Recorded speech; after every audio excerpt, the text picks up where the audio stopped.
How to set any sound as iPhone notification.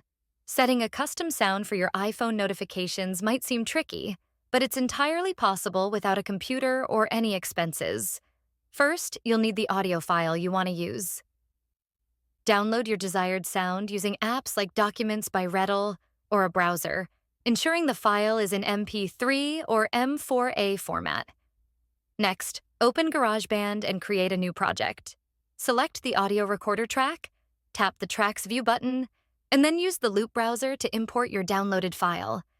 Drag the file onto the timeline and trim it to your preferred length if necessary.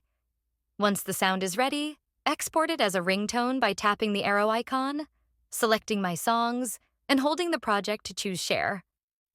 Name your ringtone and tap Export.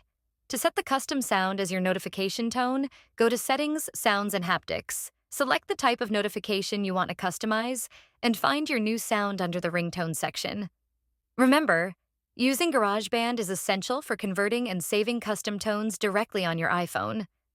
Keep the tones short for convenience and ensure the audio file is royalty-free or that you have the rights to use it.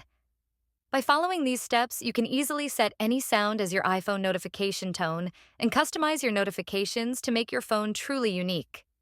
If you found this video helpful, give it a thumbs up, subscribe to the channel, and let me know in the comments if you have any questions.